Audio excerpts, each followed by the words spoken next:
Good evening, everyone. Welcome to another Mix and Mash Battle Lounge segment with the 2MK team.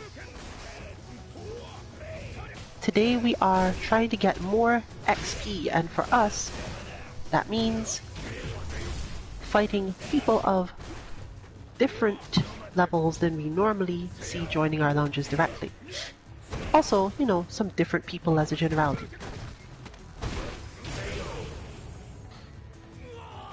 If you would like to provide some of that XP, note that not every lounge we create is based in the same place. You might not have the best connection to everyone, or even have particularly great bars in certain cases, but you should definitely note it, because we will be possibly creating more than one lounge, and you'll have to be able to think about that in that way.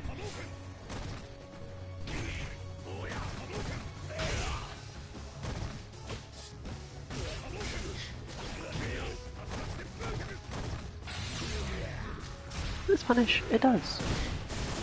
That was probably a good use of that meter given everything else.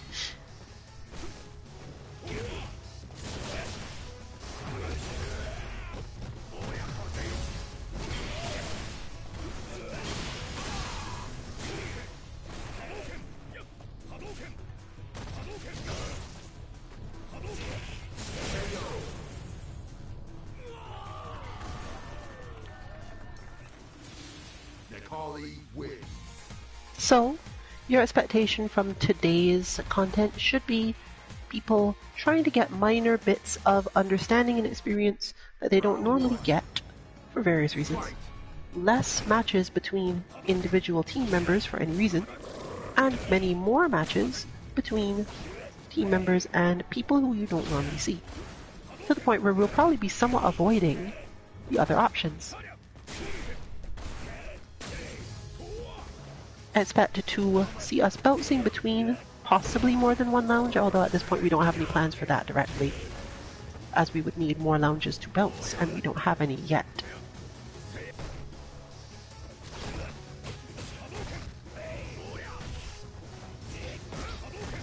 Assume for the time being, therefore, that you'll be watching in Akali face a Ryu until such time as that changes.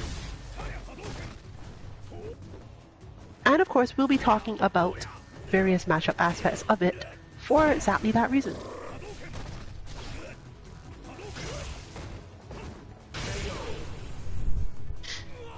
Akali is of course quite patient in many ways and able to easily read most people's intentions, which is actually fairly helpful when you have a player who doesn't know that you're on their level.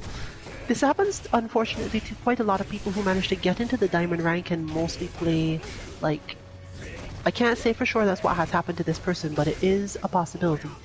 To get into diamond rank and then not really play a lot of rank, which tends to lead you in that space where you're not sure how the current level of players of a particular type is.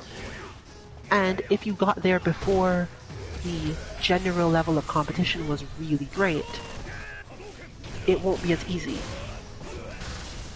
You'll find yourself constantly facing people who don't give you the impression they should be as strong as they are, but obviously are.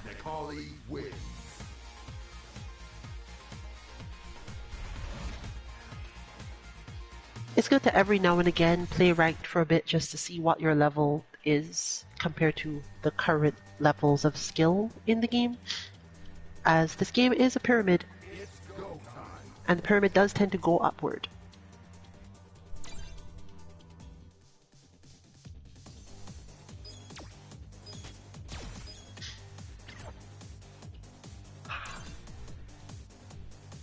I don't know if this person's going to be expecting their match, but if they don't, I guess we'll just get a rematch between the last two.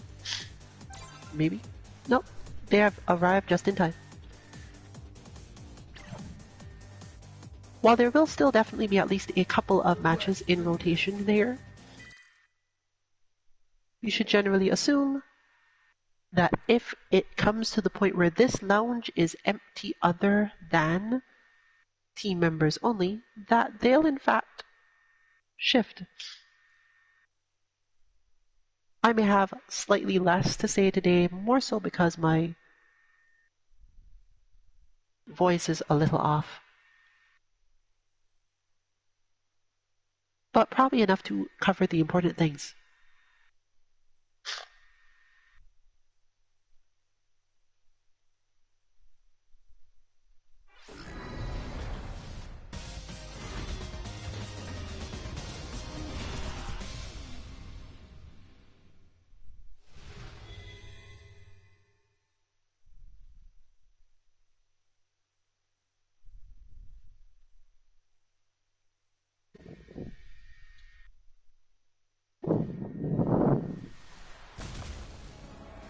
Round one. Fight!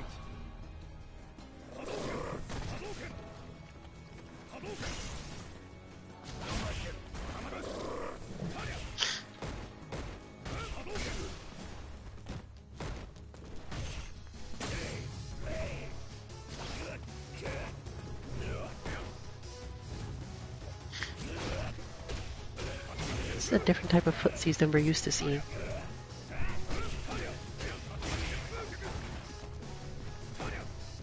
But there is the usual solution to having to play footsies of that type for that long.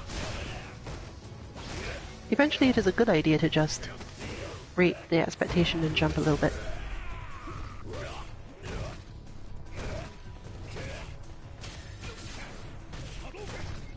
A thing that commonly comes up, in fact, is recognizing when your opponent won't be expecting you to jump because their mind is so on the footsie game.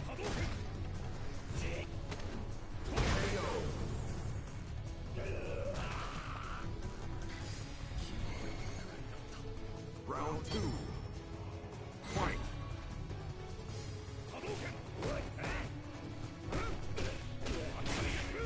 The Wolf has been working on anti-airing, but the recent changes to this game have made a lot of anti-air retraining necessary for a lot of characters. While it was definitely true that there were certain characters who were causing trouble with the strong capacity they had to both stop jumps with their specials and stop jumps just by quickly tapping normals, a few characters have been relatively strongly affected by effectively the removal of their fastest responses to jumps, particularly the zoning jump. Certain jumping attacks have had their hurt boxes, the area you can deal damage to them on, adjusted enough to be a problem for players who relied on that because of their character choice. It's going to be a little rough going forward for those people. It isn't entirely just a matter of retraining either, as sometimes there are few situations now where your opponent can apply a level of skill that we used to refer to as the jump in crush style attack back in Street Fighter 4, where you functionally don't have an anti-air at all. You just cannot do it, you must block. This isn't in itself a terrible problem. It's hard to set up, it's relatively rough for the opponent to capitalize off of if you move even a little bit. And depending on your style of defense, it might get them nothing at all. But it does exist now, and the main thing you must therefore retrain is recognizing when the scenario is happening and not trying to anti-air, especially since your anti-air reaction could easily have been just, let me hit light punch or let me hit light kick here real quick and stop your whole plan. With that gone, you're going to have to see a lot more other options used. But most of the time the situation in which this came up is not one where you had time to use other options.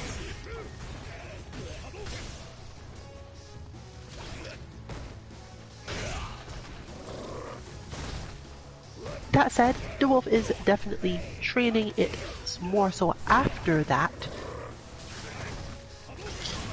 which is a good time to get that training in. If it needed to be done anyway, right after the game has changed a thing is probably the best time to train it, because that's when a lot of people are going to be focused on using the new strategy it allows them. And you wouldn't have to worry as much about not finding people who do it. certainly there are characters that will just not jump or not need to jump, but you have a little better odds of getting good practice outside of our bots during the time right after when everyone thinks, I wonder if this works now, and does their best to test it out. We've also obviously been working on what you see demonstrated here. A common aspect of the 2MK team's flow as a generality is that most people back off. Flatly put, most people back off from us. And it's been really hard recently to make sure to train this properly, because chasing your opponent too quickly is a poor decision. They're going to walk themselves to the corner, they're going to take away their own options. You just have to relax enough to make use of that without making yourself too vulnerable by overcommitting, or just losing control of the situation altogether. It can be a little frustrating, it can be a little slow sometimes, but overall, recognizing that there's a certain type of player who feels most comfortable only when they are at relatively long distance means you can do exactly this. You can walk them to the other end of the screen while having the life lead, while having, like, they can't even manage to probably do damage in time anymore, but you have to learn to do it, because there is definitely a level of play all the way up to, I'd say, super gold, where your opponent won't necessarily even think to try something else other than, you know, desperately flailing at you. They won't take that time they're spending walking back to recenter themselves or come up with a new plan. Walking away from you and waiting for you to make a mistake is the plan. And you can only counter this plan by not falling into it, by letting them walk themselves all the way to the corner, not even necessarily attacking all that hard, just, yeah, you know, relaxing and seeing what you can do. It's often frustrating to find yourself failing your corner guard in that situation, but the Wolf seems to be doing quite well on it today. That, on the other hand, what you just saw, is probably the thing I was saying not to do.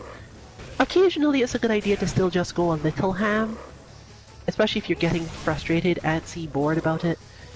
Take the damage just to reset your own mental state, rather than, like, getting irritated and then losing all at once.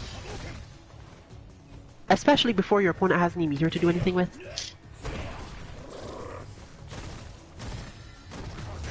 But this level of relatively calm, I'm going to just walk you until you choose to stop doing this. And I don't know if it comes up for a lot of other people, but it's super important to us, because the amount of times this comes up in our matches is quite frankly disturbing almost. Again, it has a lot to do with the level of opponent you're playing. If you've gotten fairly good at understanding and adapting, the opponent is more likely to find themselves in positions where they don't really know what to do. They're getting damage sometimes, but they're not sure why they're getting the damage. It's not, this is going really well for them. It's just, sometimes they hit you and sometimes they don't, and recognizing that means they don't often feel confident enough in their offense, which leads to situations like this one. You shouldn't generally be too stressed out about, therefore, failing your defense or failing your corner guard, because you can work on those things.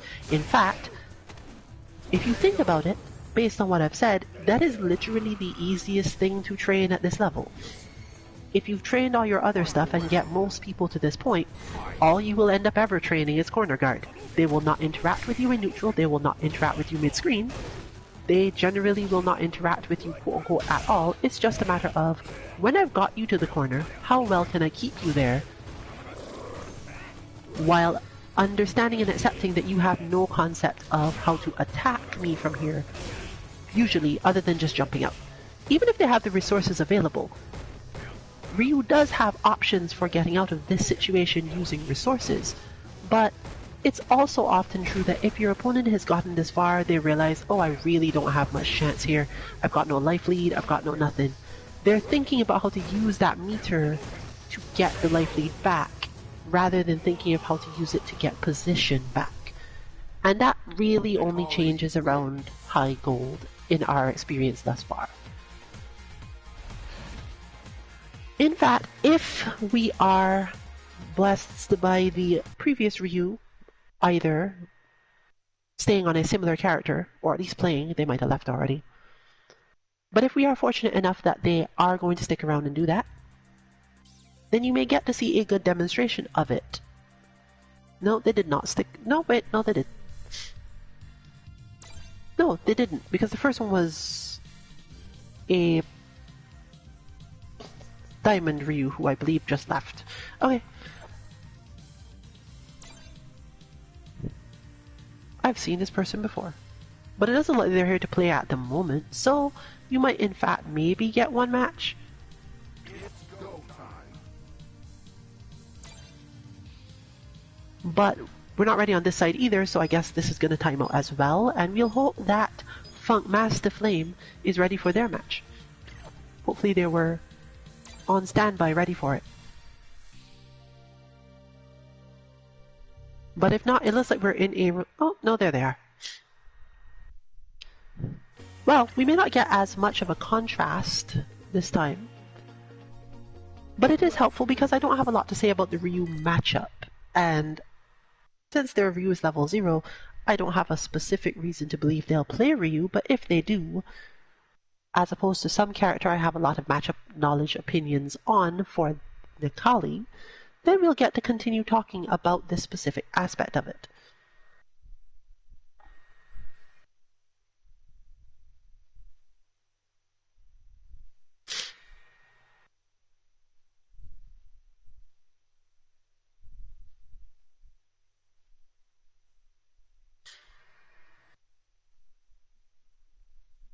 One of the fortunate things is that working on your anti-airs will just make you more confident in general, even if you never actually manage the anti-air, because being frustrated by a jumping opponent is far more about fearing that they'll jump than them actually jumping.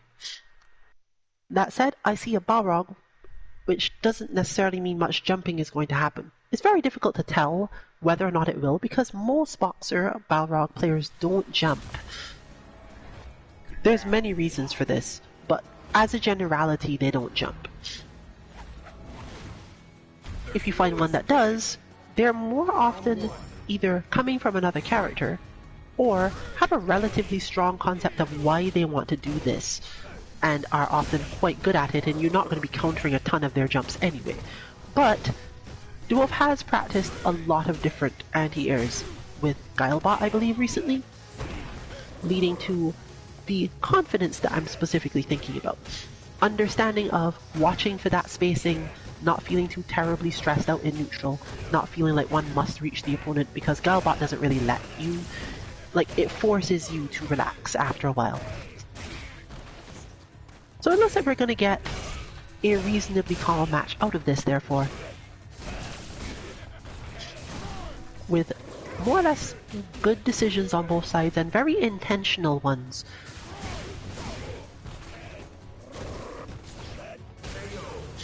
That one was probably less intentional. Doesn't look like the uppercut there was intended. You can get some really weird negative edge situations out of just activating your V-trigger, which is kind of a pain. Nikali is one of the characters most susceptible to this. But you're definitely seeing it here. Jump heavy kick stuff, understanding light punch stuff, understanding that you have other options because of this, and so on, seem to have really picked up here.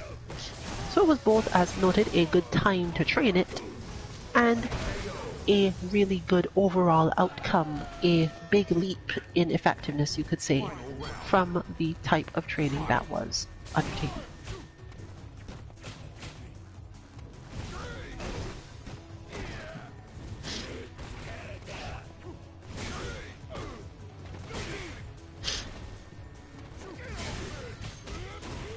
We've discussed previously on these streams the concept of the golden jump, which is functionally a jump that your opponent is neither expecting nor could easily anti-air with most, let's call them, non-Shoto characters. Characters that have specific types of uppercut don't really have this as a problem. They just will manage it as long as you can remain aware enough to do the uppercut part. Just because that's what those moves are for. But you can definitely find yourself with a different character not having the time to anti-air or simply not having the correct range for any of your anti-airs to work.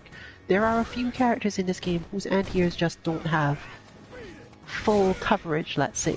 There is a space that particular enemies can jump from where you just can't anti-air them. Or situations where it's so risky that you don't want to try. One such thing is actually Kage. We specifically mention a lot of the time. For certain styles of Ken and for many styles of Kage, when your opponent jumps, it's often from a closer range, and what you should do is forward dash under their jump and save yourself the trouble of dealing with any of that.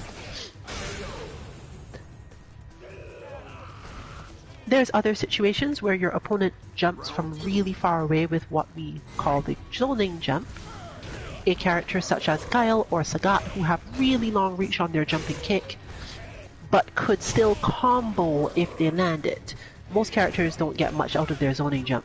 If they hit an absolute max range, they might not even have a normal that works. And they certainly, if you block it, don't get anything after that because the normals that would reach, they can't afford to hit them, they're unsafe.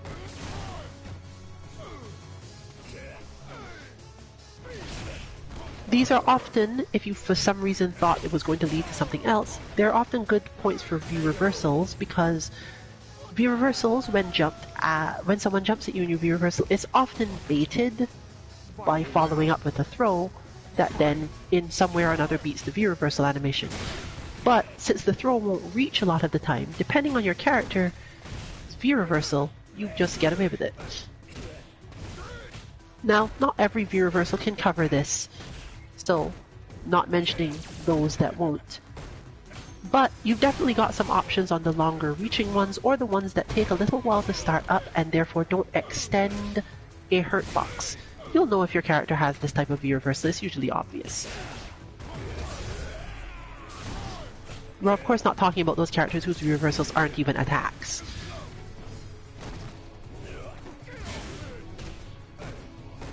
But yes, this match has been mostly the exact same sort of thing, really clearly demonstrated intent on all sides, with just the usual issue of, well, if I spend all my time training anti-airs, I don't have as much time to train combos. But it's still a matter of as much time, rather than, any time.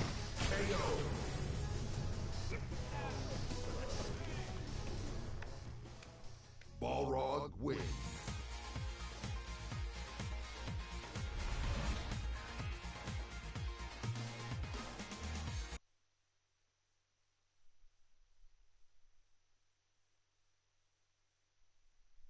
Alright then, that puts us around to a rotation that involves neither team member in the specific lounge.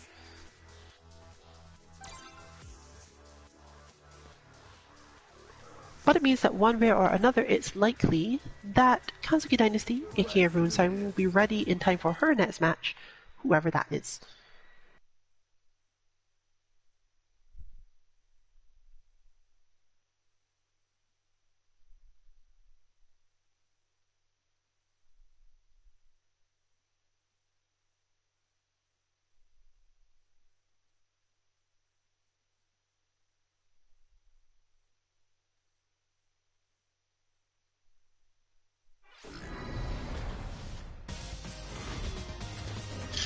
This is a more or less US East Coast lobby most of the time, but at the moment it may be more of a Latin America style side lobby, Caribbean area. So if you're in that region of the world, feel free to join in. Round one. Fight. Your connection to Kansuki Dynasty in particular probably isn't going to be terrible, regardless of that.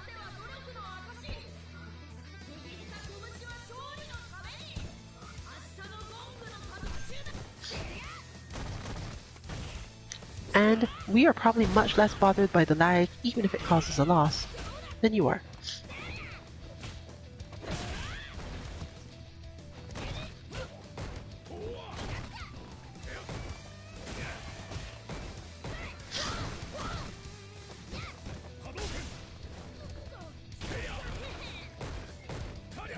We're now seeing Mika versus Ryu, which is a relatively even matchup in this game now. It used to be favored to Mika a fair amount. I believe that the latest tier lists are not necessarily defined in terms of Ryu's placement, because it's hard to tell how the small buffs Ryu got and the additional mechanics really play out. But we know that the main Ryu player of the world, Mr. Daigo Umehara, has, I believe the last official statement I'm aware of was, why play any other character other than Ryu now? So he clearly thinks things are good enough at least to start with that mindset. And that usually means that he doesn't feel as if Ryu is lacking any tools. He might not have the specific style of play you're looking for, but he's probably not lacking anything, and therefore is balanced enough to get something done. Minor increases to damage at the cost of meter. Minor increases to... well, just stuff like that. That's meaningful. That's a buff. That just helps, straight up. And it's a type of help that I feel as if most people don't get to complain about. Ryu hit you with the standard... I was even about to call it ancient, it's been that long. The ancient Shoto strategy of crouch medium kick into Hadouken, and now if he's in a specific mode, he hits you again. That's it. If you are a person who greatly enjoys crouch medium kick into Fireball, this may be your character again.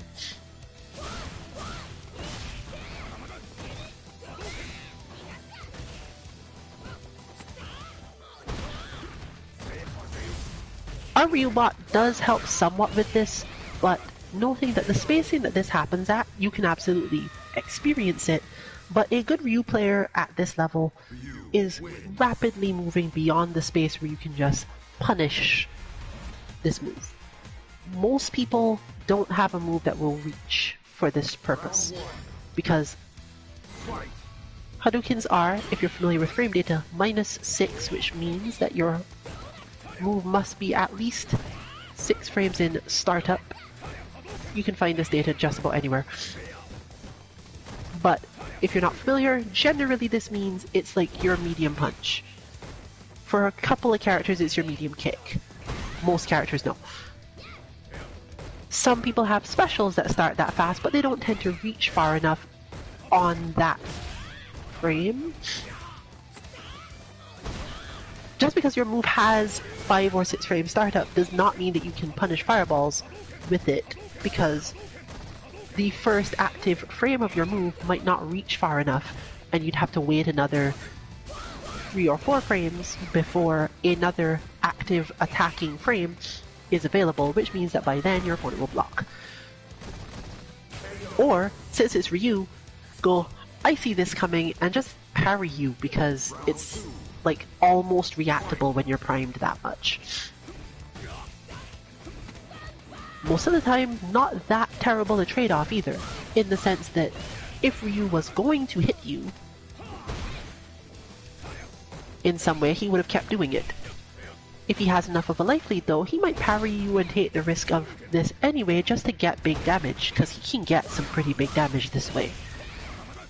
If he had enough health, it might be worth Ryu's time to try to convince you to go for a punish, throw the fireball, and parry, knowing that whatever you do, because of your character, won't reach.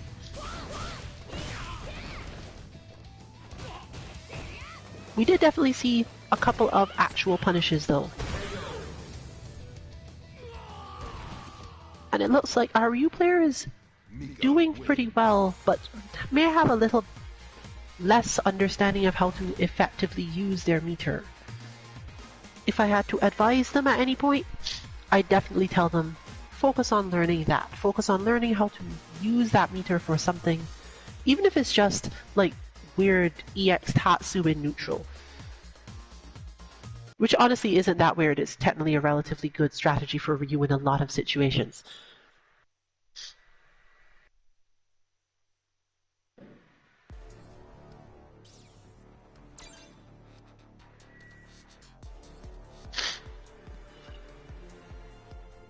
Are they leaving?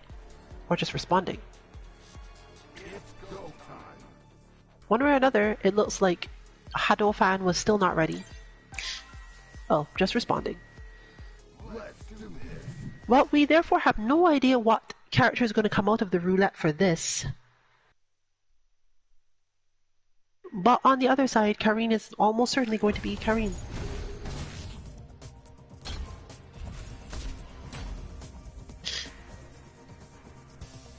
Let's hope that it ends up being a character that she was specifically looking to get, let's say. Kazuki Dynasty's wish for today in terms of facing things and making her own gains is to work on conservative defensive spacing, and she's facing an opponent that does somewhat manage this and is familiar enough to her for this to basically work.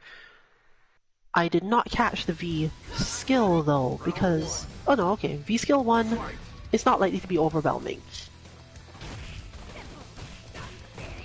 So far, this player hasn't demonstrated that their perspective is, I'm going to back off. But it is also true that that happens more often after a while, after the opponent recognizes that, oh wait, this person can handle my movements. I don't have an offensive method yet.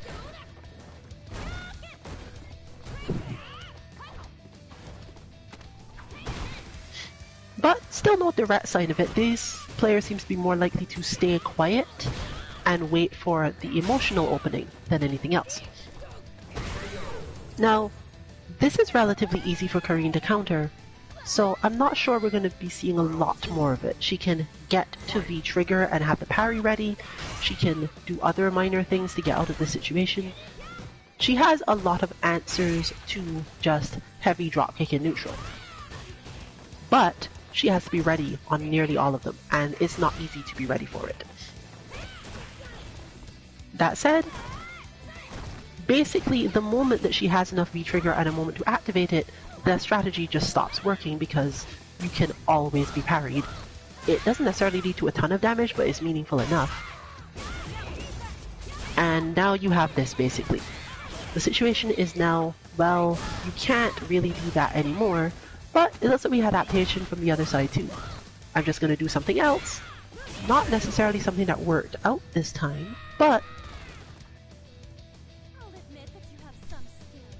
not a bad choice of adaptation overall. This is important to understand about yourself. If you know that no matter how many times you try, you just don't seem to deal with your opponent using the dropkick, and the only solution you have is, okay, my V-trigger has to save me, get there.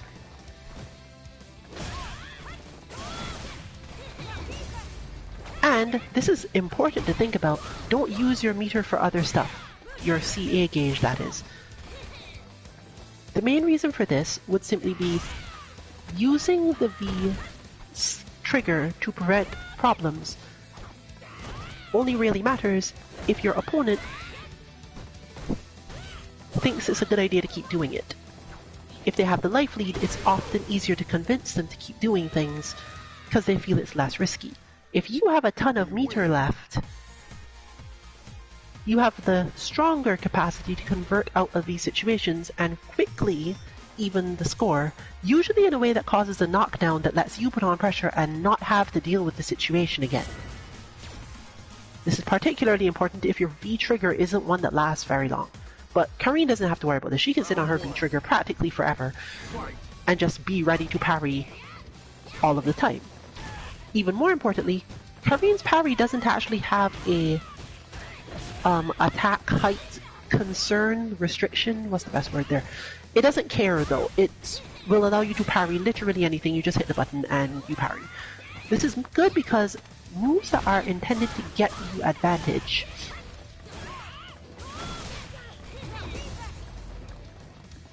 by being blocked followed by an attack are just as easy whether or not she manages to parry it on the way in or parry it after, let's say. She could just wait for you to hit a button after the thing that gave you advantage.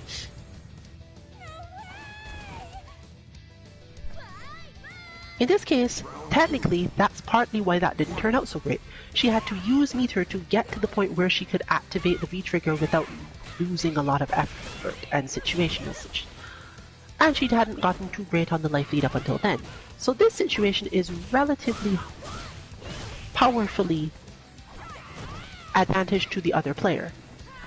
They're currently using the tool they have because it's still available.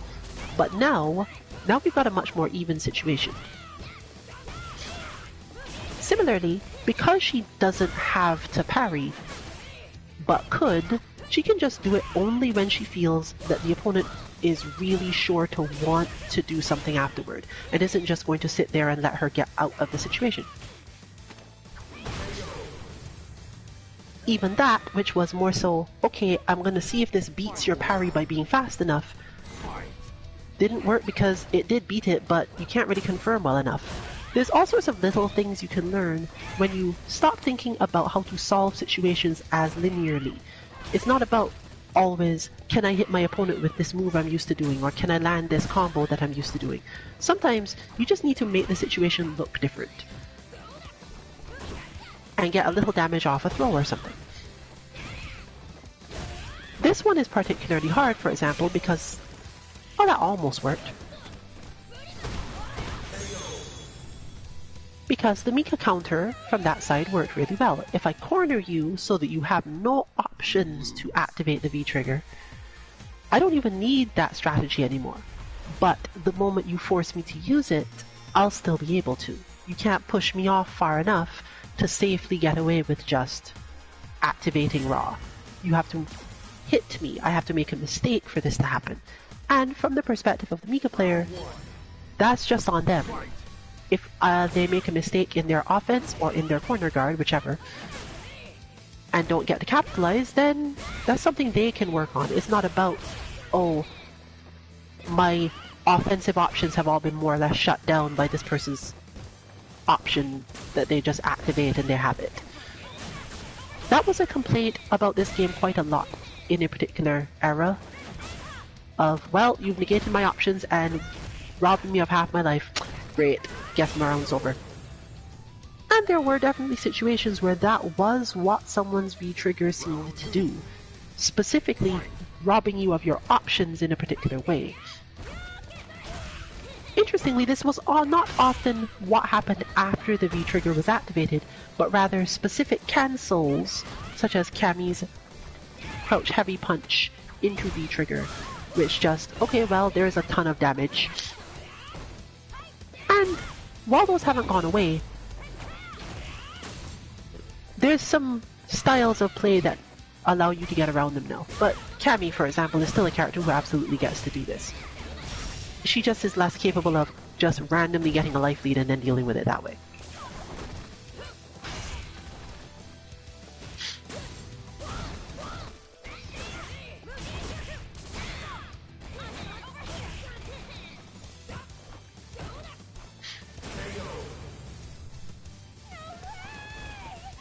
But both players seem to be at least somewhat enjoying the level of, let's say, footsies involved in this one.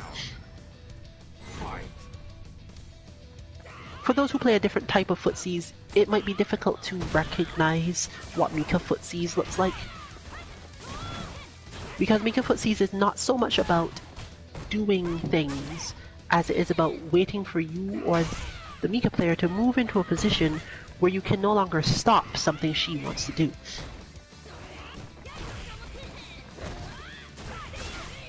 And your goal, on the defensive side, is to move precisely out of that space at the last moment. But unfortunately, you've got to be really ready on defense all of the time here. And it looks like Kansuki Dynasty was not as ready on defense as was necessary for this, for the strength of Funk Master Flame.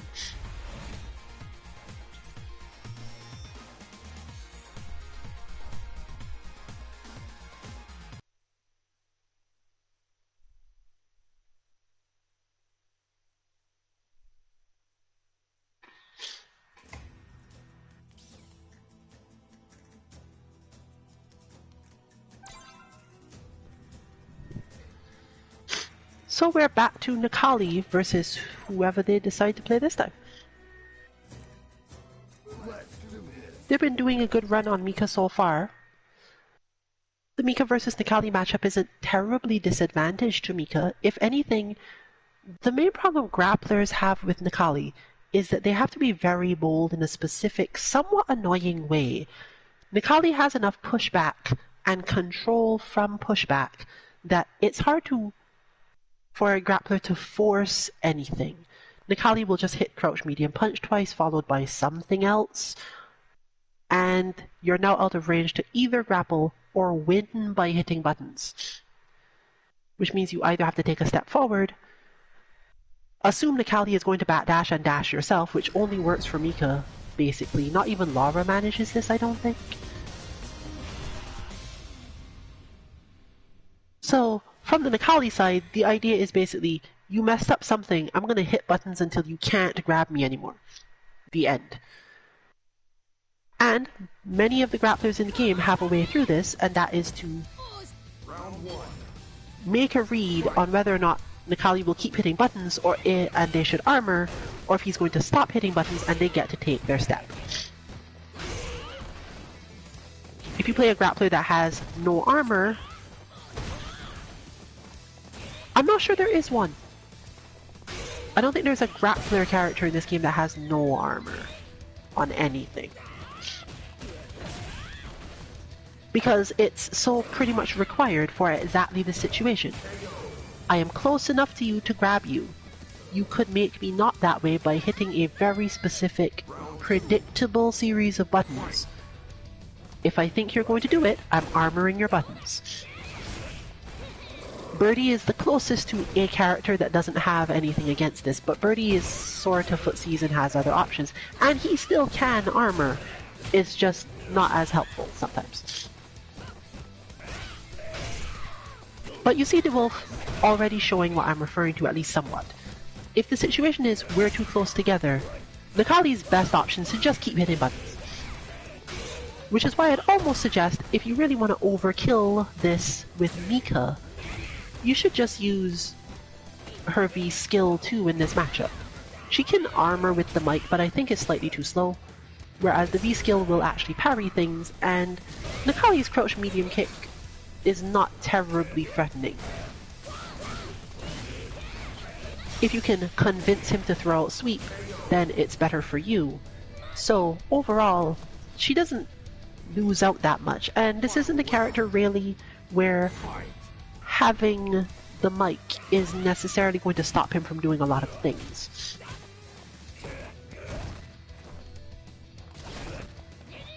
This, however, doesn't lead to Nikali getting anything. This pushback situation, it applies a lot of control to the opponent, but you're basically slowly poking them to death and trying to make sure that they don't do anything too crazy. And eventually they can. Mika is further blessed by the fact that she has a really long-reaching, almost guard-breaking is not the correct way to put this, but once Mika's V reversal works, you don't have to worry about what happens afterward. You don't have to worry how far your opponent was from you, or basically anything. It's going to hit you, she's going to grab you, and she will put you in exactly this position every time. So she knows what's going to happen if her V reversal works, improving her situation in other ways as well.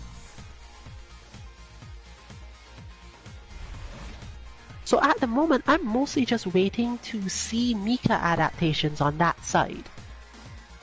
Additional use of armor, additional use of mic, not necessarily to stop the situation, but rather to get enough meter for V reversals and possibly V trigger out in the field, as they say, because Nikali is another one of those characters where you do have the chance to just hit the mic, and it's usually because he's hit some buttons and then backdash to get out of the way. Remember that charge characters are limited from having charge available for a certain amount of time after backdashing.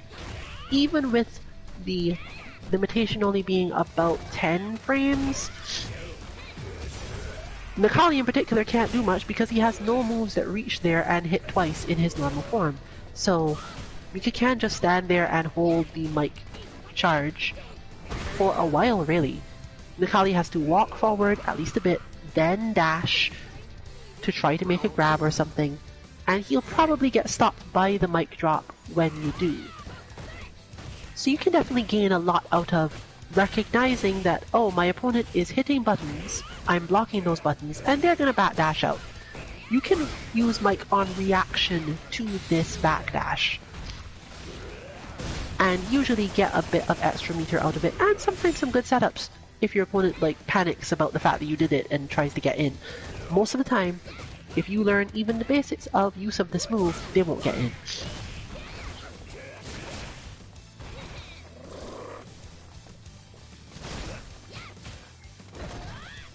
Plus, it's a good breakdown for all those times you were spending being really gutsy. You do see demonstrated here that while this player is not a really heavy command grabber thus far, Necalli in particular doesn't really get grabbed. And that is in part because of what I was mentioning before. There is one other method, usable mostly by Zangief, and I'm not sure why it works for Zangief and not other characters. Might be something to do with the way that the hurt boxes are for spinning pile driver. But you can just grab people's hands when they try to throw hands at you, depending on how advantaged you are.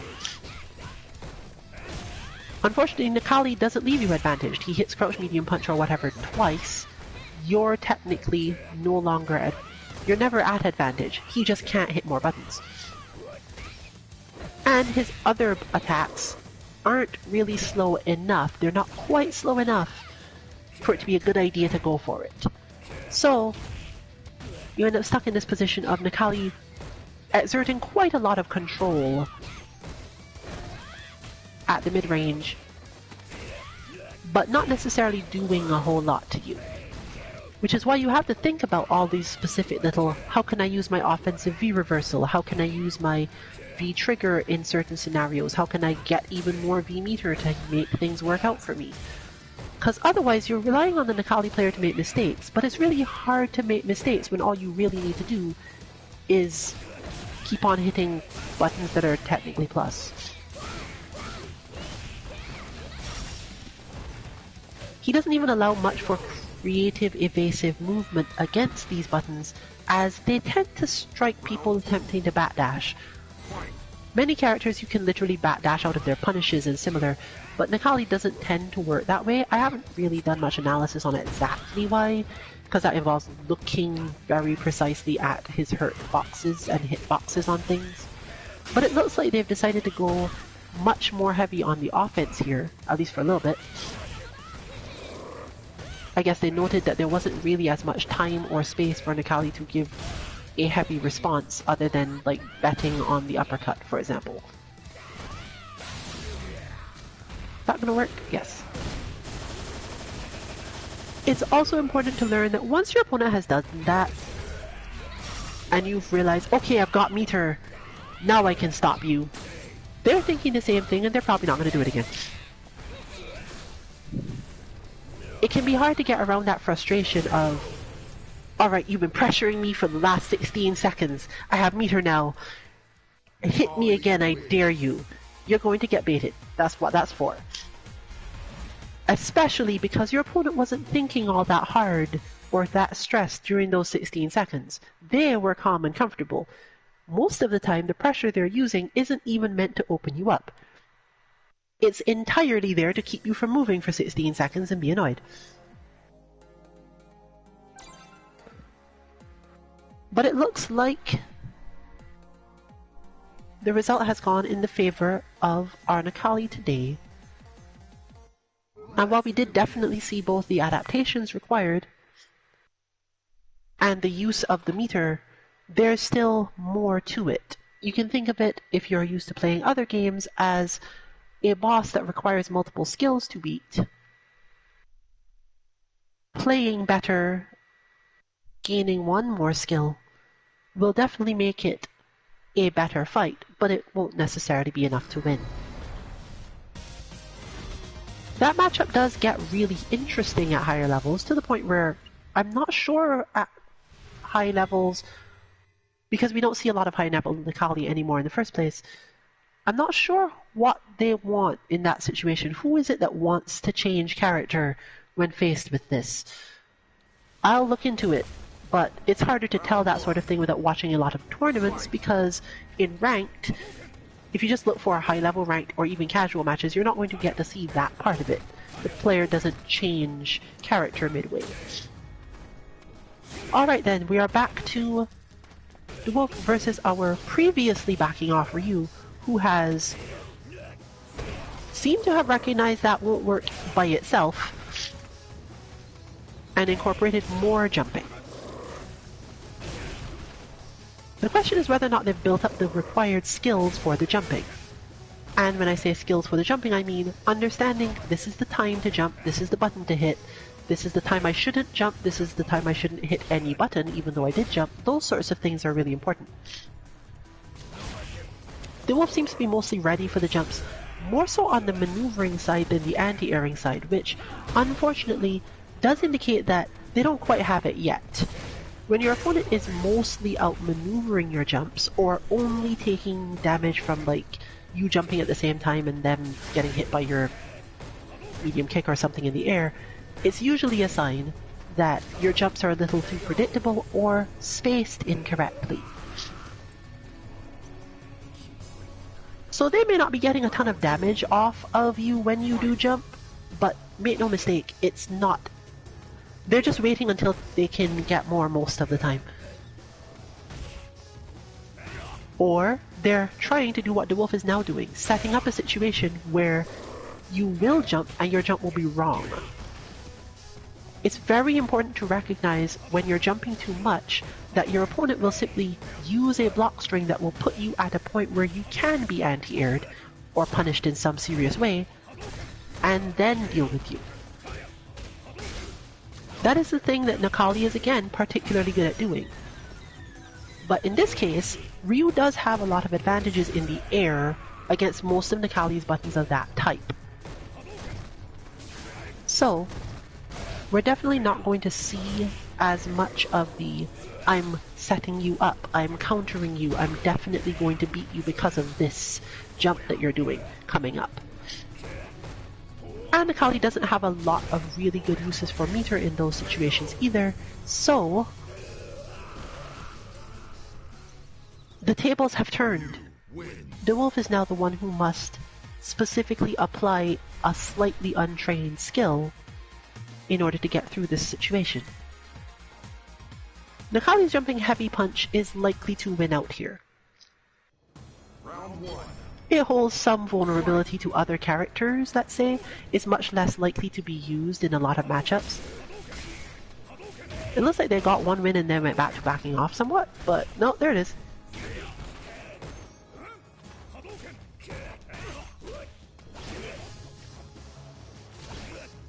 So you can see this as sort of a setup. The Wolf is setting up a situation for the opponent to jump into. This is different from the style of player who just never does anything so that you eventually, quote-unquote, have to see if they can be hit by the jump. But not many characters have this as a core option. The only ones I can think of offhand where it's both, you both have the thought, I could jump, and they have the potential to make it so that you shouldn't jump, are Ed and G, really. Neither of these characters has a completely consistent counterattack if they're focused on something else, but are both able to make sure you can't quite get close enough to set up a different situation. They always have the potential to do relatively big damage to you when you're trying to bait them into something in footsies. You can't get quite close enough. But also can make your life really miserable when you jump. Honorable mentions are, interestingly, Claw and Chun-Li, who don't really have a lot of ways to make your life miserable for jumping immediately, but get enough benefit off of you doing it that you have to deal with effectively a mix-up afterwards, which is still fairly troublesome.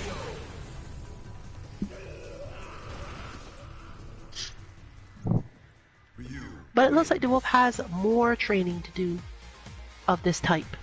Not specifically because the jumping itself is the problem, but having to think about the rest of the match. We often suggest that when you find yourself in this situation, think about two things your opponents are doing. Assume that one of them is a distraction from whichever one is getting damage, and therefore it's not important. In this case, if your opponent seems to be wiggling around, giving you the impression that they want to play footsies, you don't have to believe that. Your opponent does not really want to play footsies. Your opponent wants to convince you that they intend to play footsies enough to jump at you. And that's one of the most important things to do. Oh, looks like they're not continuing for the time being. Maybe they're taking a break. Does that mean that Funk Master Flame will be ready though? I don't know whether or not the situation was clean enough on their side or not. Because lag is really hard to tell. Now the bars don't tell you anything anymore. And apparently ping won't either, so it looks like we'll get a match between our team members today, at least once. But we were only trying to reduce the number of such matches we had, not negate them entirely today.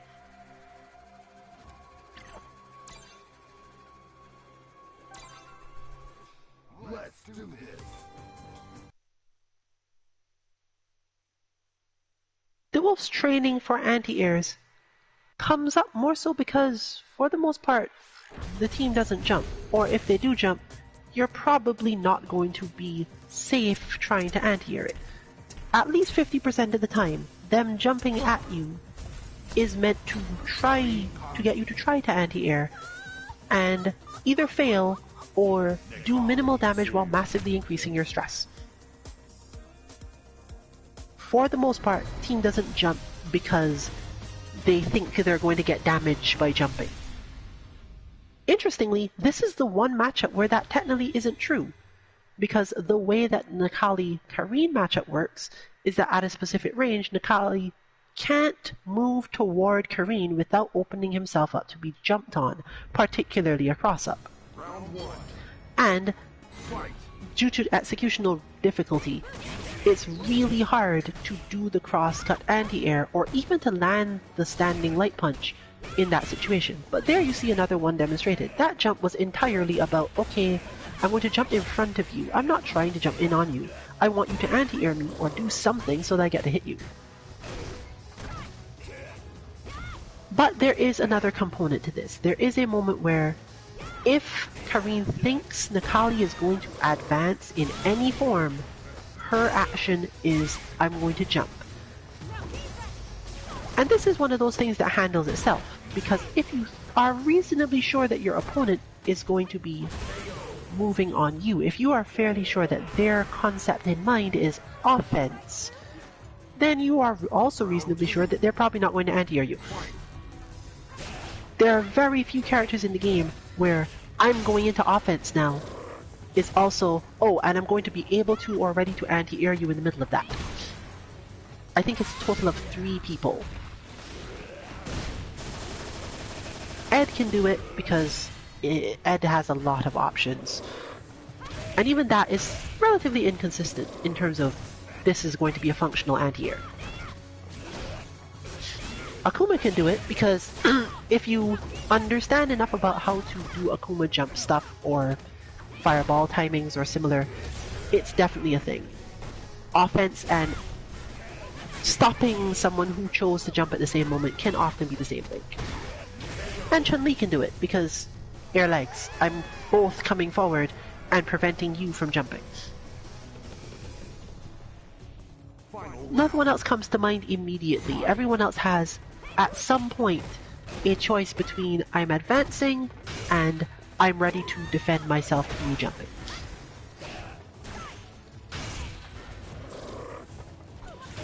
A few characters can do this while being safe, but they're not really attacking. They're not trying to open you up. They're just hitting a safe move in hopes that something happens afterwards.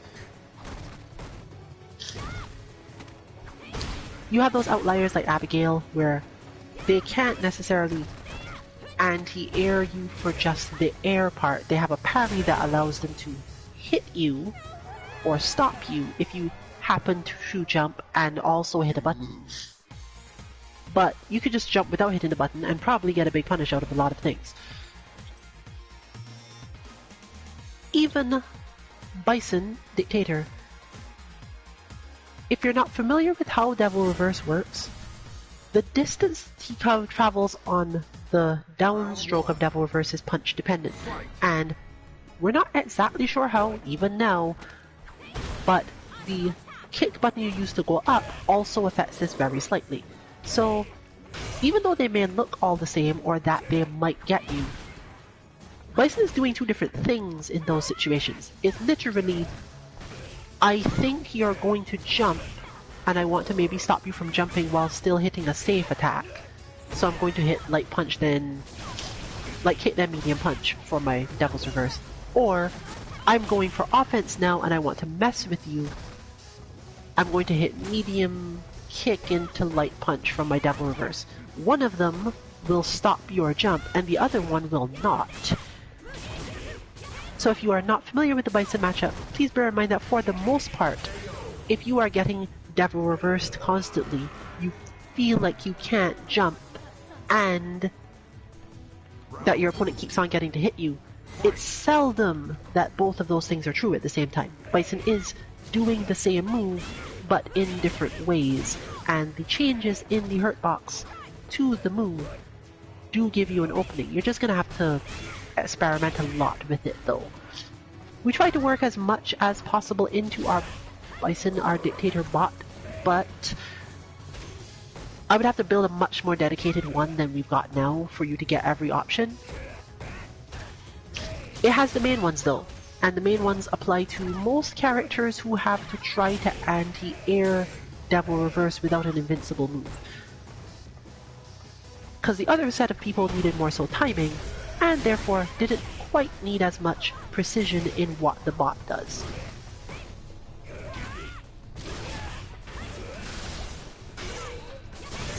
The rest of us have to continue to be thankful that Kareen's crouch medium kick is only 8 frame speed.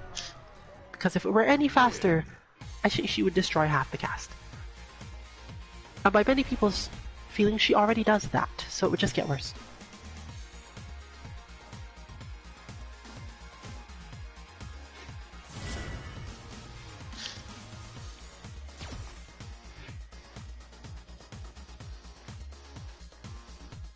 Round one. Fight!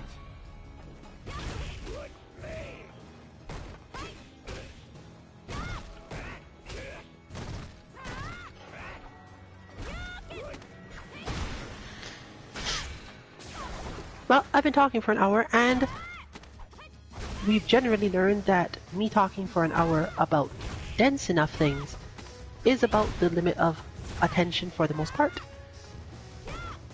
Sure, I could keep on talking and leave it to be one of those streams that people watch in 2 parts. And if it comes to that, if we see different people in the lounge soon, I may jump back on to have other things to say. But this seems like a good break point for this specific situation. We've gotten everyone in lounge already.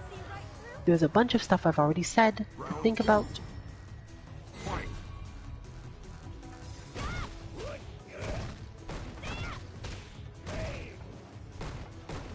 And you could therefore more so watch all of the things mentioned play out in additional matches.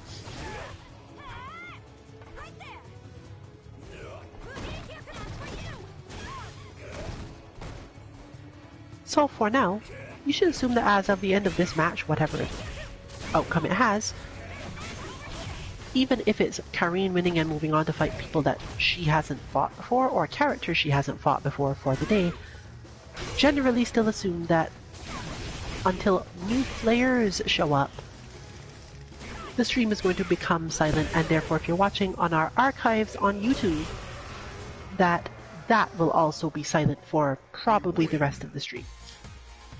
If you want to get any more information off of me babbling, then look out for someone without the names you're already seeing. Hadofan Kimari and Funk Master Flame. In which case, there is a chance that I will have something more to say if you're just looking for my dulcet tones. It seems that Kimari has left, so even less chance of it now. So, maybe one more. I don't even know if they're going to be ready. Or if they're just hanging around for the sake of it. Sometimes they do. I don't actually know for certain that I've ever seen this person fight. I think they just join lounges sometimes.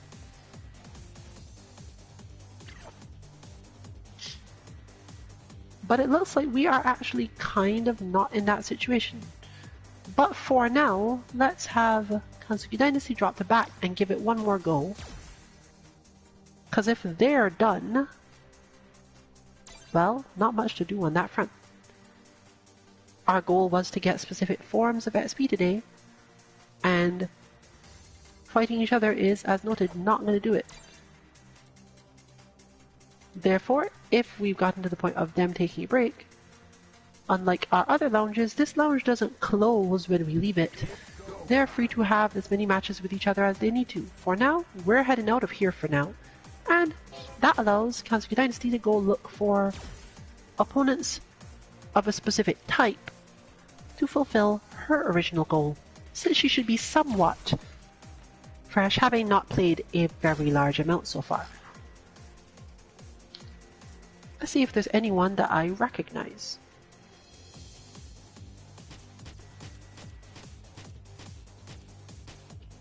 Recognition does not generally cause us to join the more likely.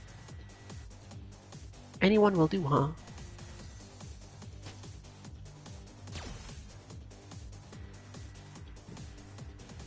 It is sometimes helpful to try these. Hard to say though, because it did just say like 4 or 5 bars a moment ago and now it doesn't. That said, we don't pay a lot of attention to that anymore.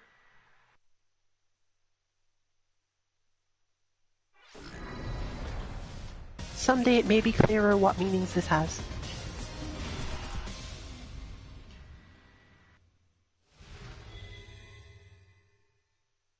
I didn't even know she had a Christmas costume. Why did I not know this? When was this released? I should pay more attention. The person who normally tells me all about costumes normally would have told me about costumes. Maybe she doesn't know about costumes either.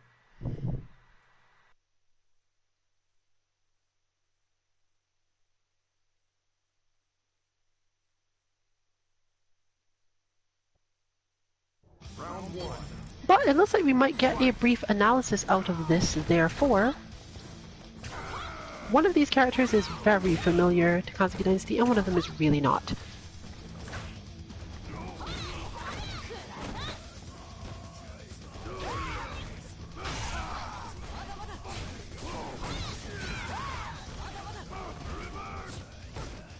The stage is quite weird.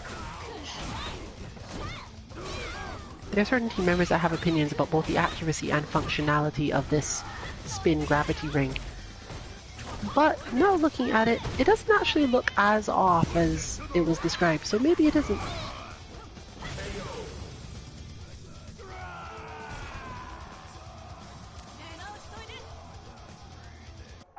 They do appear to be standing and looking up. Spectating has been halted, Battle Lounge host has changed. Has the Battle Lounge itself closed? Has anything ended? Are we getting kicked out? Something happened. Oh well. Onward then.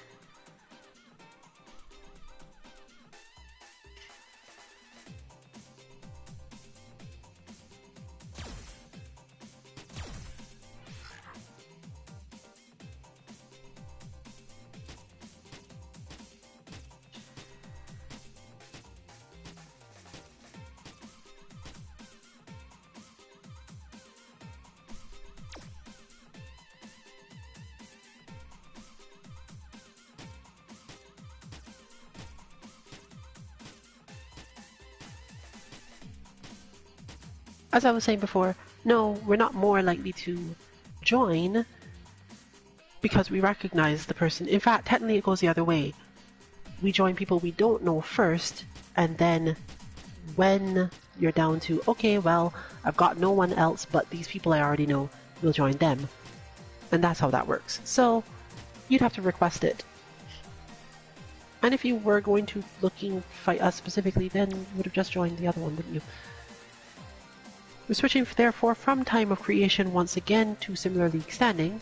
Sometimes the longer lounges at this time of day are the ones you really are looking for.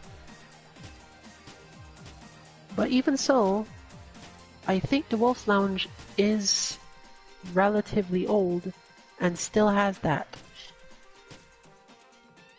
Scout 1981, huh? Well, that is around the level and apparently around the connection, so maybe this will work.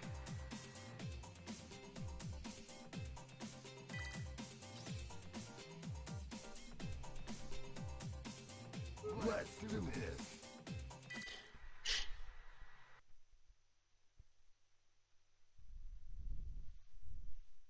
If these two are playing the characters indicated, I'm going to have nearly nothing to say. The Fang versus... Oh, no, okay. No, it's still about the same, actually. Nash versus Fang is almost incomprehensible. Seth versus Fang is more so lopsided.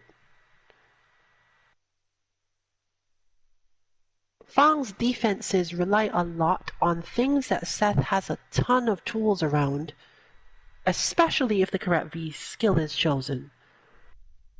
But at the same time, Fang can just run away really well from this character. It's only if we have a strong, I've decided to try to beat you in footsies for some reason and zone you out like a regular person, that Fang has to worry. Most of it is just, yeah, I'm gonna keep moving and you can try to catch up with me eventually.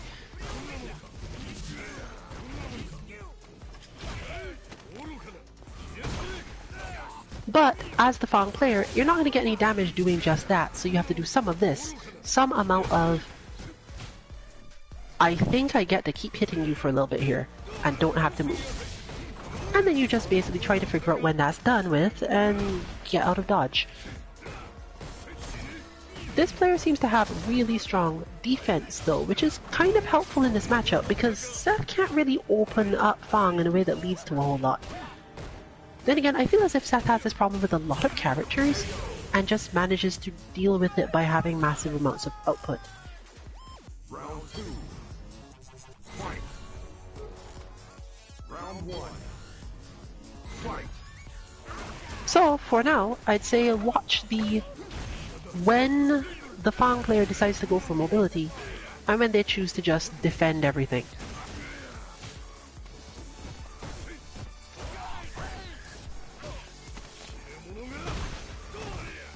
The relentlessness of the Seth is probably helping here, actually, on the Fang side, because, yeah, that. Defending isn't terribly hard if Seth isn't trying to be tricky.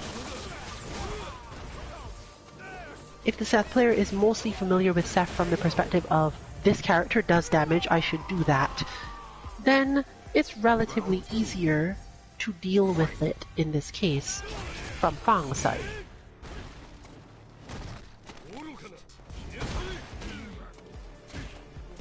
But, of course, there's always that unfortunate round where things just don't go right and damage happens.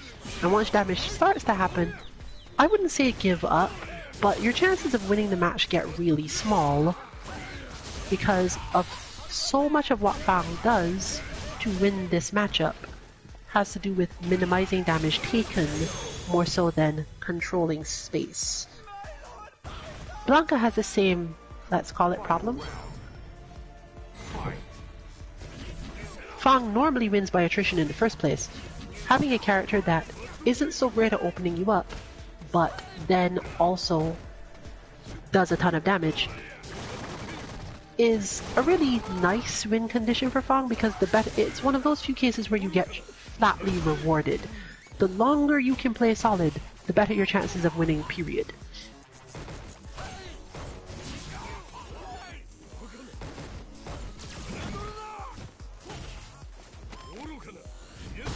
But we've seen the dash throw now, and that's usually a sign of a big change in the mental space of the Seth player. Might not be enough, because of the same thing I've mentioned before, but it was definitely there. Fawn wins.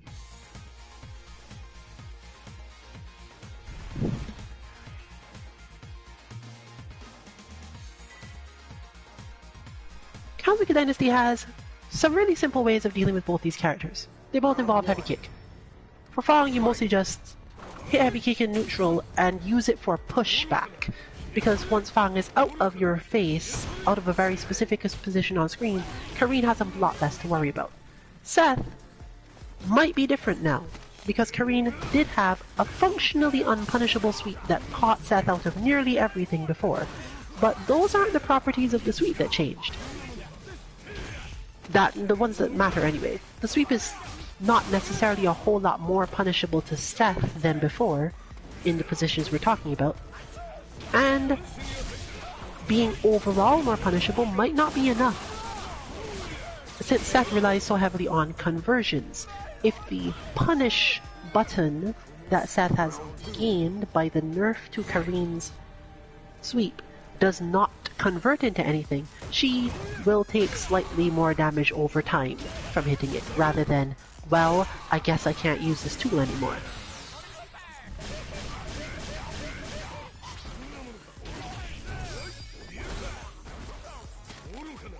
But dealing with Fang is quite heavily about hitting heavy kick in the right spaces, so as to not have to try to open Fang up to deal with all of the little things that Fang does that allow him to outmaneuver Kareen. She kicks, she pushes him back, and then can essentially play normally from there. He could try a lot of different moves, and she will definitely get hit if he goes for certain ones. But mostly they're the unsafe ones. She's pushed Fang far enough back that unsafe stuff is what is happening. Is this enough? Because usually Seth can kill from there. I believe that was a one-hit stun. Now, they're not necessarily going to play Seth again. I believe their indicated character was Nash. And most Nash players have interesting mindsets on how to play other characters. Unlike most characters in this game, where you can sort of guess what the player is trying to do as a result of it. Assuming they don't just kick, because people are like that still. Assuming they don't just do that, then it's probably fine. No, they're definitely at least going to play.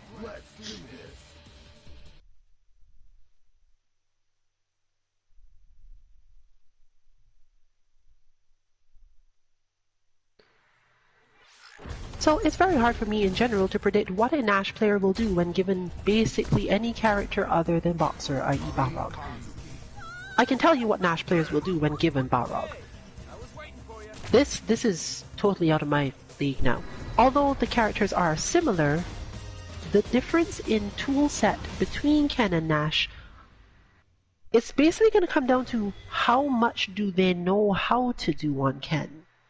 If they know a lot about how Ken plays, it's likely to be a blow-up. If they don't, they're going to fight in a relatively stuttery way that could lead to her having some good options. But it looks like someone ditched, and that's either going to restart the match or cause this person to leave, because after all, might as well. No, it looks like they're playing this out.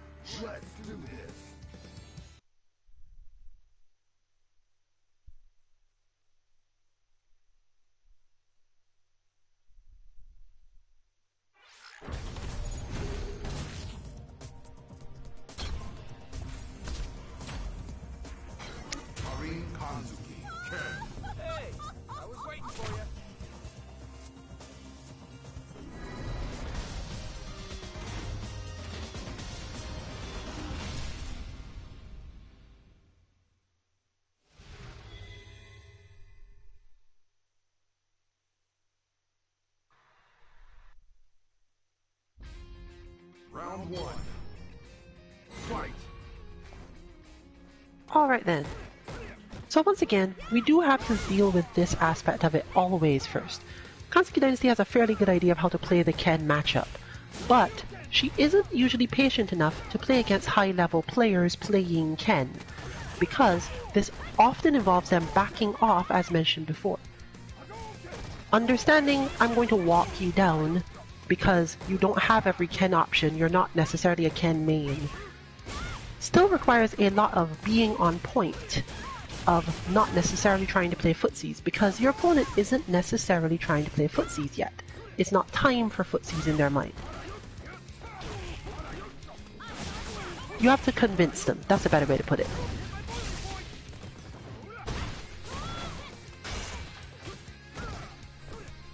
But she is often in a position where she can convince people to play footsies. It just takes them getting close to the corner and recognizing that soon they won't have the option.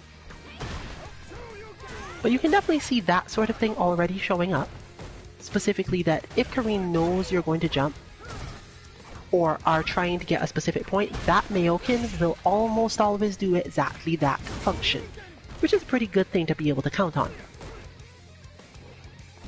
Her main problem here, therefore, is going to be, once again, recognizing when the opponent does or does not want to play footsies. The rest is the difficulty of a specific anti-air that comes up a lot.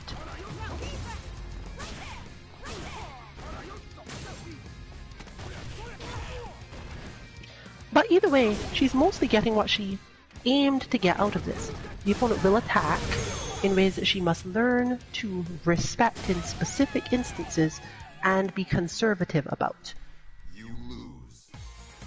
That, for example, was a really difficult call. Is this opponent going to go for the throw or go for the hit? The parry would probably have worked, but I don't remember for sure because the interaction between invincible moves and parries is very weird. Most of the time you're basically judging, can I block or not? And a delayed throw attack will often do the job, but even that is still hard to time sometimes. Overall though, Kareen doesn't have a lot of trouble staying out of Ken's ranges. Just her normal attacks and movement will often throw Ken's movement off, and you mostly end up having to guard against Ken's dash throw, which is probably why they made Ken's dash quite as good as it is.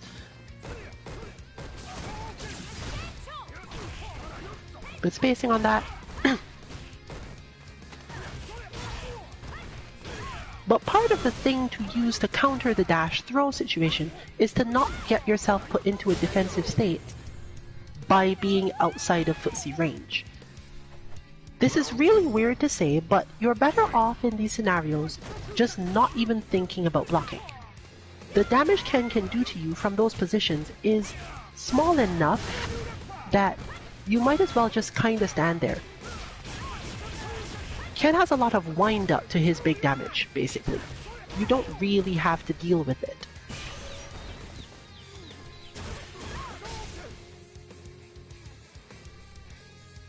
Here's another walk down situation, but as you've seen there demonstrated, getting really close would make the dash dangerous. But you don't have to.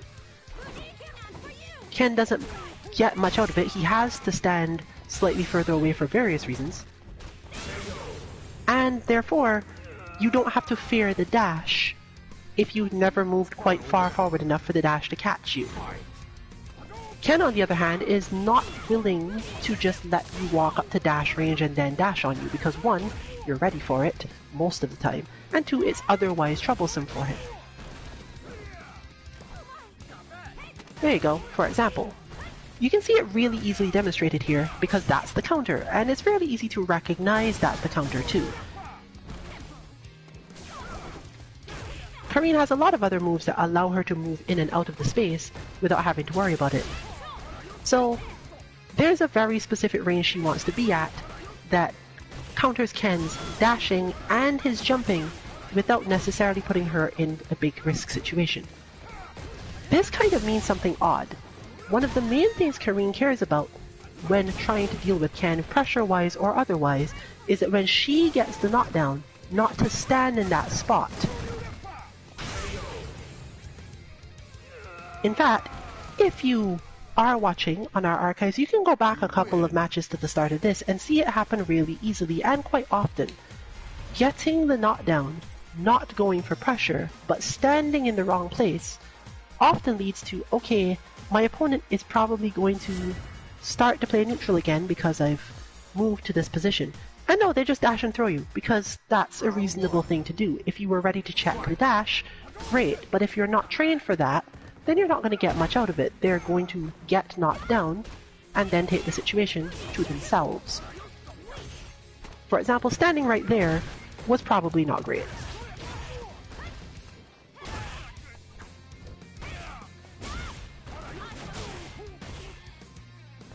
One option is to just, oddly, go for pressure every time. Why? Because unless you're really, really disadvantaged or sick of being hit by Ken's uppercut, just take the uppercut. Take the uppercut solely for the purpose of making your opponent think that you're going to constantly pressure, so that they're not thinking about that whole, I'm going to dash and throw you now. Saves you a lot of trouble.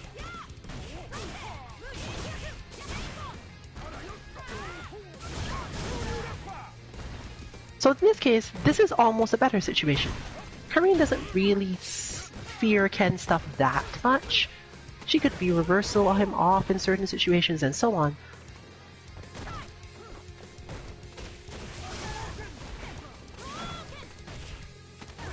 And therefore wouldn't have to care.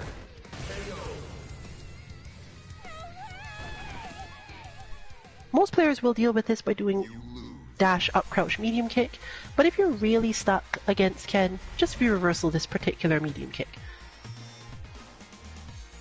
It's a really uncomfortable move somehow though, so don't be surprised if you have trouble doing it at least a bit. He probably won't be able to throw you, but still. Looks like they're willing to and ready to continue, and they're 121 before, so it doesn't seem like they're the type to rush off. Will they play Ken again? Who knows?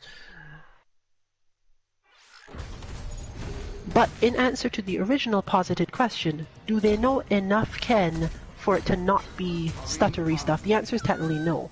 Either they don't know enough Ken or don't like most of the things Ken does to choose to do it.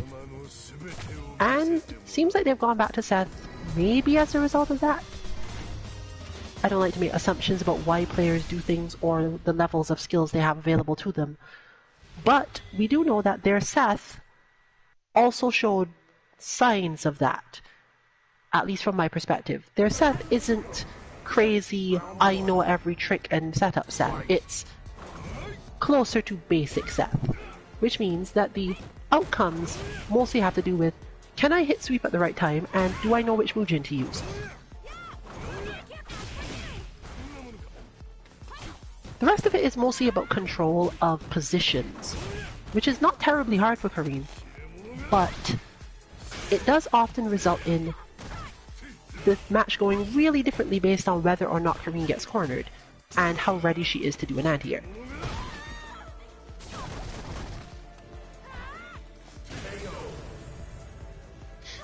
In this case, it ends up with Kazuki Dynasty being somewhat stuttery because oddly, she would probably need to hit the sweep more against this player. The less the player knows about how to play Seth creatively, the more often you will get away with the sweep. Because they're either going to jump, in which case, sure, it was bad, you probably got hit anyway, but at least then you know this is a sweep anti-air style match. You can see here that there's not much indication that they truly intend to play footsies. They'll get conversion, sure, but it's not the same thing. So, yeah, more or less she could, aside from the occasional dash, just anti-air and sweep. Of course, Kazuki Dynasty always has trouble boiling her game plan down to just two things. Because learning to stack thoughts like that can be hard when what you want to do is play footsies. That's what she desires to do generally when she picks up this game.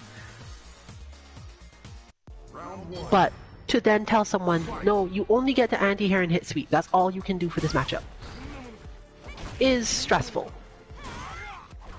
But it is still more or less the correct way to play it.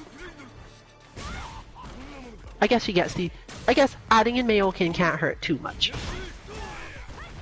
But I can say that, but I'm technically wrong because she could get more attached to wanting to get the Mayokin part of the game just so it's not the other two. Which is kind of, I think, what is sort of happening now. Because even at closer ranges, Seth still has to walk toward you to do a ton of stuff, and Seth's moves all generally aim above waist height. So you can just keep on hitting sweep even more. You really don't care. But it looks like, no, she's probably not going to want to just do that. And Without it, she's not going to find the timing for the trigger activation required to deal with anything else. So this one's kind of a bust, I guess.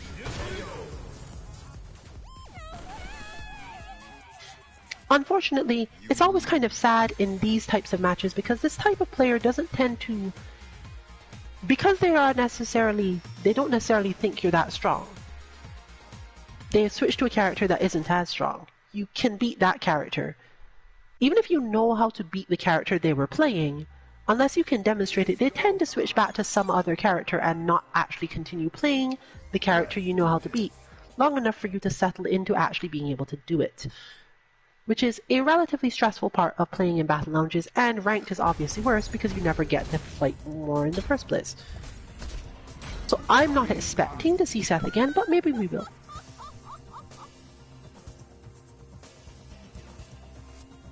If not, then it will just have to count as the loss for not being able to boil it down enough. No, we have another play at Seth. Of course, that doesn't necessarily mean she's going to be able to do it now, but it's at least another shot at it.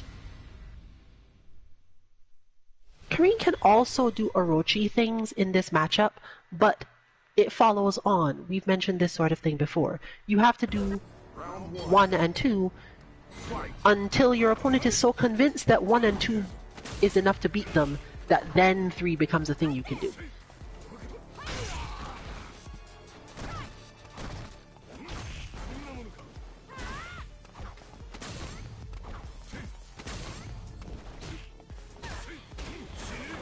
I was sure that air-to-air was going to work, but I'm not sure what actually happened.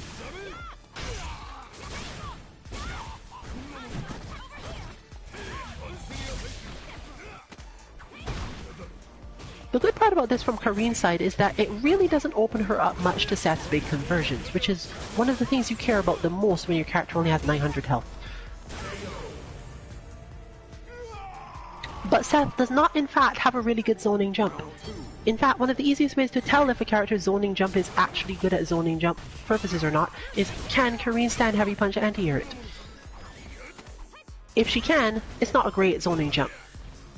It's something to do with the hitboxes and hurtboxes. If you don't understand much about them, just the interactions of various things, learn to observe how Karine interacts with the character. You can literally watch matches, especially around the mid-level, and see what happens. Because the jump definitely hits from far enough, but somehow doesn't disable Karine from hitting her anti-air, which she has among the weakest anti-air game in the game, and therefore you generally shouldn't assume too much.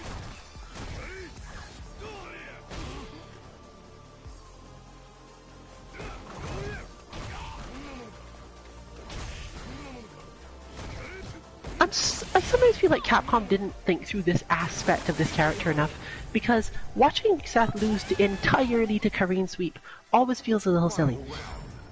Now, no, Seth has options, it's just that none of them are great. And you're always going to find yourself thinking, do I have to deal with this though? Can't I do something else? And Karine goes, no, you may not. This is what I have this kick for.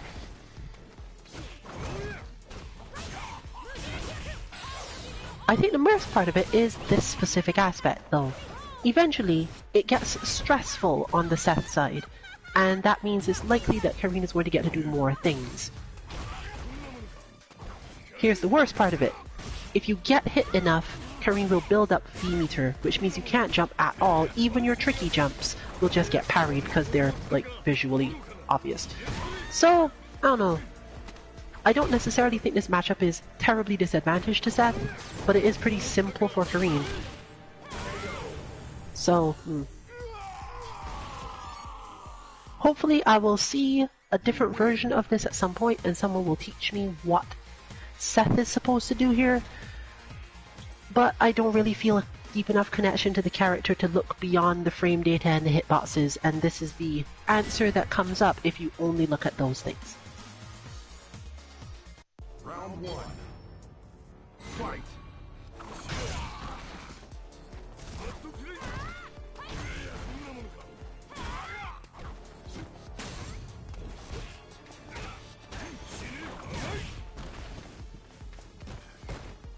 I guess the air-to-air doesn't work that well. Noted.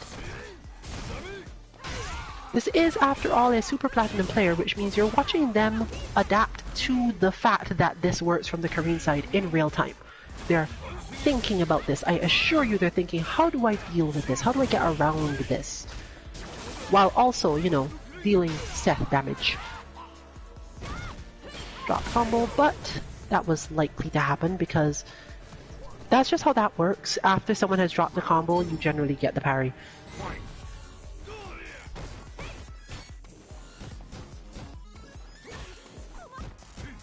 While this jumping light kick thing is a strong option for Seth, it actually doesn't work for a different reason. Karine can neutral jump to beat this.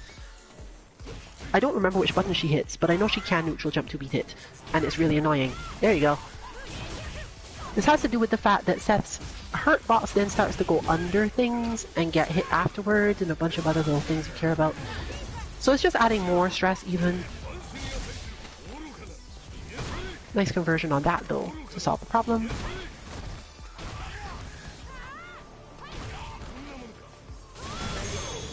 And there we go.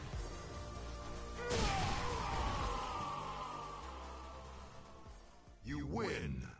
I don't know whether or not this player is going to spend a lot of time on Seth working this out or not, but if they do, I'll gain some knowledge.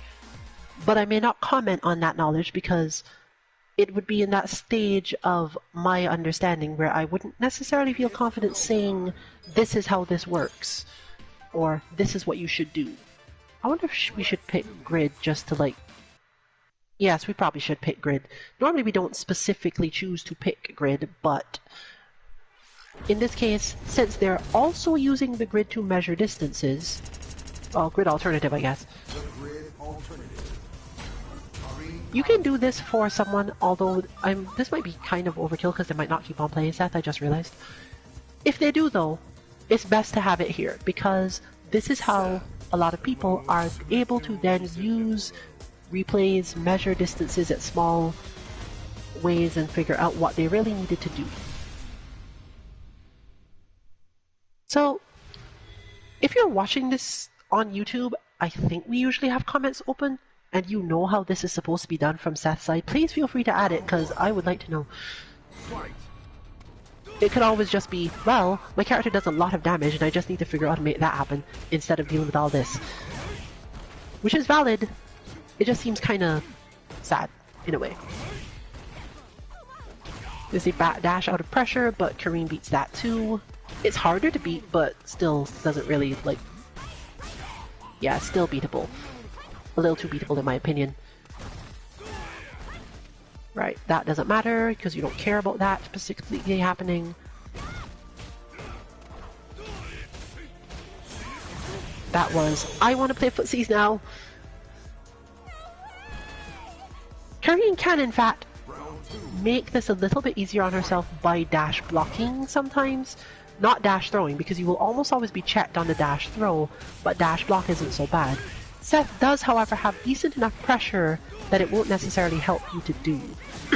It's more so, again, just making your opponent think about something else so that the entire match doesn't become this, and therefore they adapt too much or focus in really hard on damage conversions.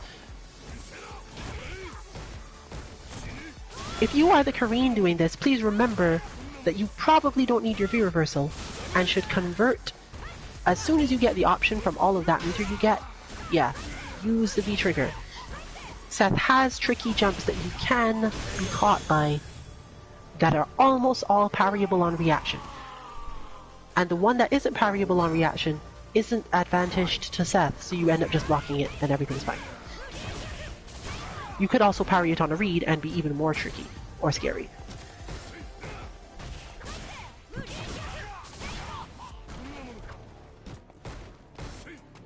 Seth could of course try to get more out of this by, yeah, throwing, jump in throwing, setting up throws.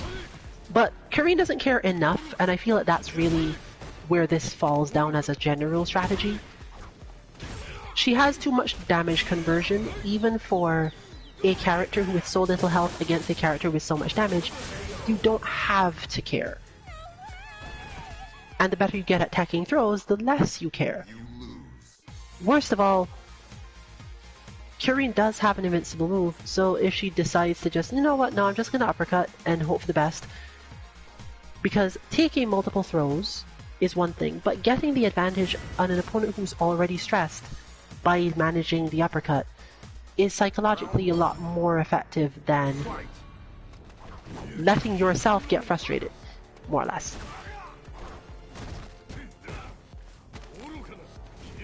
That said, a lot of it is about, can I check these throws or do enough damage that I don't care at all about the fact that it's happening.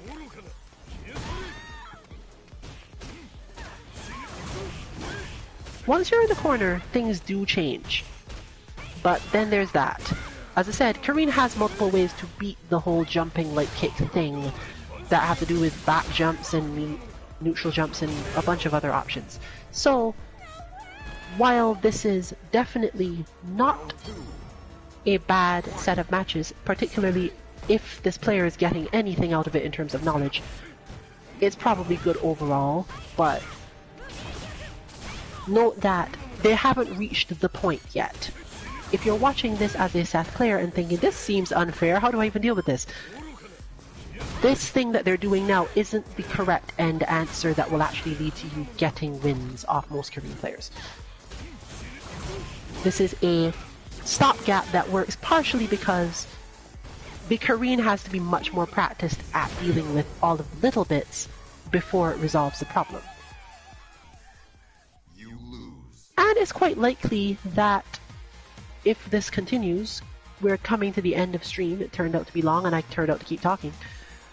But if it does continue and they keep playing Seth, I get the feeling from this player's level of analysis, the number of things I've seen them try, rather than going the other route, which is often, well, I found the thing that works, you don't seem to be able to personally stop it, I'll just loop this until whenever. I haven't seen that from this player yet, which means they probably are trying to make a full game plan instead of just, oh, you can't counter this one personally? Great, that seems to be the solution to my problems then. This may go on for a while. It is good practice for our Kyurine, as she has not necessarily done this at this level in a while. And getting some practice with all the other ways Seth attempts to deal with the situation that are, strictly speaking, beatable by Kyurine is good, because if you just beat up everyone with just the anti-air and the sweep, you get into exactly this situation. You face a tournament or something where someone starts to adapt to you in real time, but you have no practice whatsoever on how to do anything else, which sucks. So, hopefully she'll get something out of this too.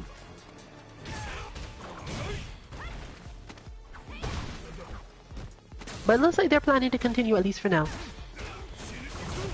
And hopefully our Kyurine will manage to get herself out of the habit of doing the neutral jump part, of doing the forward jump part in that situation, and get the neutral jumps in. Because they are the main solution to, I know you're going to jump, I can't stop you any other way, I need to do something now.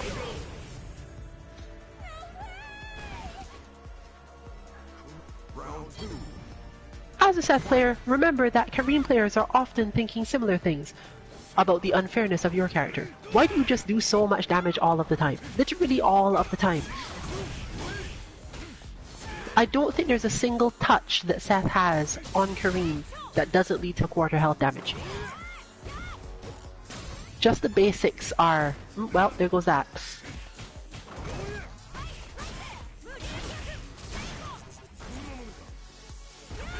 But in any case, we do definitely see the tendency to not stay on the ground as long as that. It's not a good idea to do. Kyurine can neutral jump out of some really late situations, which is probably also not. I probably should specify that, because otherwise you might think that the way Kansuki Dynasty is doing it is fine, but it's more, you need a little more confidence than this, because the number of situations she can neutral jump out of is probably surprising and somewhat unintuitive. Even that jump, for example, because Seth's strikes aim downwards so much, you can literally just neutral jump on reaction to anything Seth does, and it's likely Seth is going to miss. If your character has a very floaty jump, this will not work because Seth will land and then punish you afterward. But for the most part, Seth has other buttons that can be hit, but none of these cross up, and therefore you still don't care.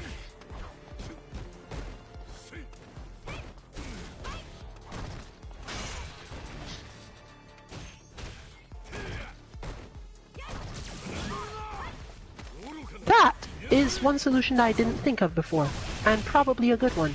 Just V-reversal the sweep. This may seem like a total waste, but offensive V-reversal is a good way to get pressure on a lot of characters, so maybe Seth gets something off the offensive V-reversal in this? That would be enough to tilt this back the other way. It's literally trading V-meter for a specific chance of a damage type.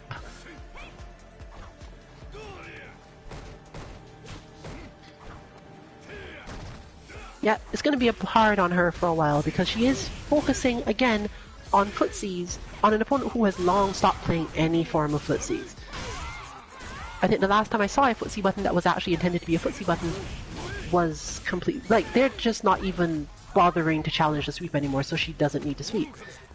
But because that is a matter of conversion mentally, you're still going to see a lot of situations where she hits the sweep and it gets jumped over because they've learned the rhythm she hits sweep at. And she's going to have to get past that in order to get through this.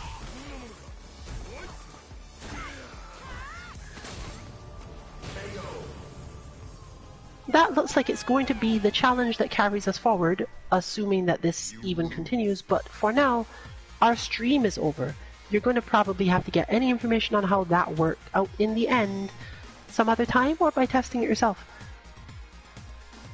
Our Seth bot does jump enough that you could test it.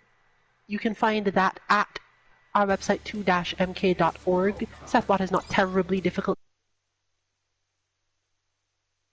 That's all for today.